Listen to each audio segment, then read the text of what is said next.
entorno extraño para hablar sobre las Fuerzas Armadas.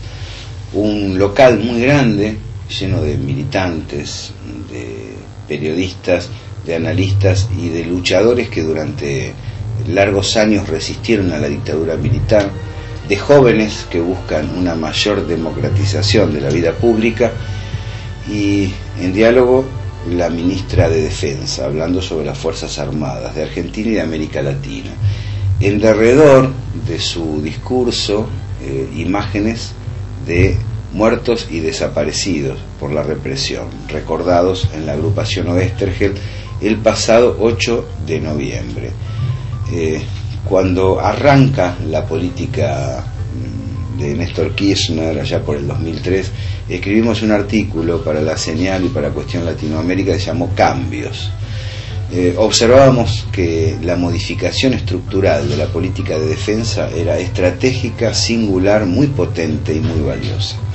Que lo que se estaba dando era una separación importante entre las nuevas generaciones de oficiales y los viejos generales que habían participado de los peores crímenes de lesa humanidad, pero además se habían asociado, Martínez de Dios mediante, con algunas corporaciones realmente importantes y se habían enriquecido en detrimento del país. Lo que el nuevo gobierno hizo fue decirle, señalarle a los jóvenes oficiales que ustedes no participaron de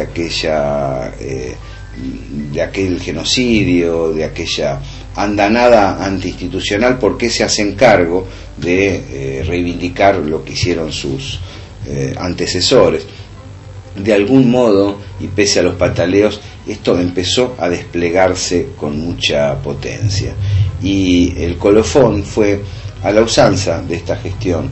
En lugar de retroceder frente a las objeciones de las franjas conservadoras, que en aquel momento fueron muchas, aunque hoy estén, debido al éxito de esta política, desapercibidas, agudizar la política de derechos humanos, los juicios a los represores y descolgar emblemáticamente los cuadros de los mismos. Esto fue cumplido por un hombre de pensamiento nacional como es Bendini, y también acatado, no digo ya aceptado, por el resto de las Fuerzas Armadas. En esta gestión, liderada por Cristina Fernández de Kirchner, insertar a Nilda Garré como ministra de Defensa es un acto de una valentía tal que hasta algunos sectores podrían considerarlo una provocación. Una militante histórica del peronismo revolucionario, una mujer al frente del área de defensa. Y sin embargo se ha desempeñado muy bien. El otro día en la Oesterheld lo que Nilda Garré enfatizó fue, por un lado, que las Fuerzas Armadas no van a participar en ningún golpe institucional, en ningún golpe, en ninguna avanzada en contra de los derechos democráticos del pueblo, que eso está controlado, y eso se percibe, se nota. Usted sabe que durante el debate de la 125 y otras discusiones que se dieron en la Argentina, donde varios sectores intentaron avanzar en contra del poder presidencial, entre esos sectores no estuvo, ni merecieron el apoyo, ni lo recibieron de las Fuerzas Armadas. Y por otro lado señalaba que lo estratégico es la apuesta a la constitución de un área de defensa del UNASUR. Esto lo hemos planteado como una necesidad, usted se acuerda si sigue La Señal regularmente. El UNASUR necesita coordinar sus ejércitos y sus áreas de defensa, no con el objetivo de atacar a nadie, sino con el objetivo de tener una defensa razonable dentro del propio territorio. Nilda Garré enfatizó el camino que va a seguir la gestión argentina de común acuerdo con Brasil, Venezuela, Ecuador, Bolivia y otras naciones para configurar un espacio común. ¿Por qué es necesario un espacio común? Se han firmado otros acuerdos de defensa a lo largo de la historia. El más célebre, por el lado negativo, ha sido el Tratado Interamericano de Asistencia Recíproca, el famoso TIAR. Cuando el TIAR tuvo que ser aplicado en nuestra vida política, fue aplicado exactamente al revés. El TIAR partía de una premisa: las naciones americanas se comprometían a defenderse mutuamente ante una agresión extracontinental. Llegó la agresión extracontinental, Reino Unido en contra de la República Argentina por la propiedad de las Islas Malvinas, y los Estados Unidos y otros países resolvieron respaldar a la invasión británica en detrimento de los intereses americanos. Bueno, ostensiblemente con ese tipo de acuerdos y con ese tipo de asociados no vamos a llegar a ningún lado, y no lo hicimos. Hoy día ha cambiado la orientación y el poder del sur es mucho más importante. Ese poder aparece asentado sobre un comercio común, sobre obras de infraestructura común, sobre una política y una cultura comunes. En el área política, el UNASUR está procediendo como una suerte de orquesta mancomunada que no necesariamente necesita ensayar, pero que frente a los desafíos que van surgiendo en cada instancia procede de manera conjunta.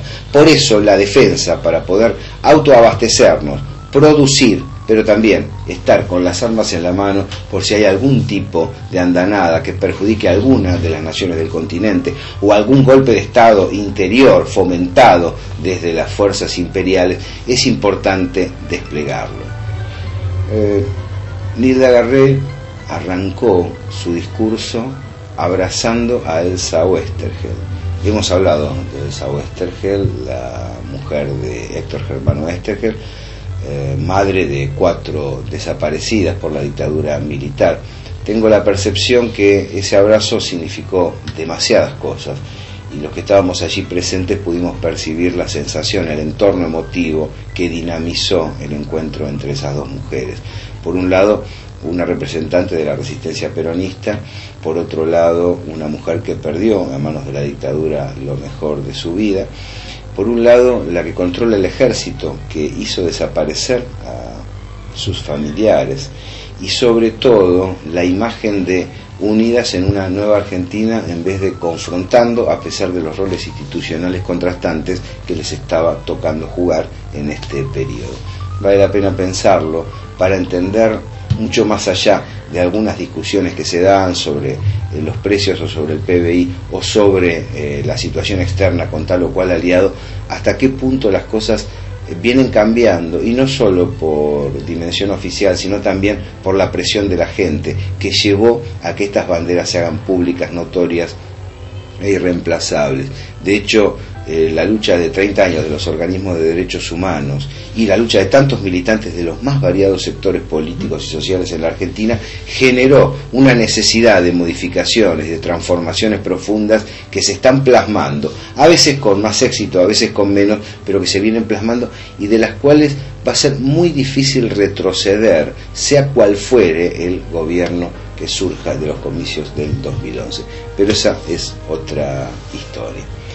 Finalmente, el zapatazo de la semana, para la contradicción de algunas comisiones directivas de fútbol que dicen vamos a encarar un proyecto de largo plazo, por eso traemos entrenadores que más allá del resultado inmediato nos van a permitir formar planteles sólidos para poder avanzar, y a las 10 fechas los echan porque no lograron los clásicos resultados que en realidad en el fondo se estaban esperando. Los saluda Gabriel Fernández y esto es La Señal.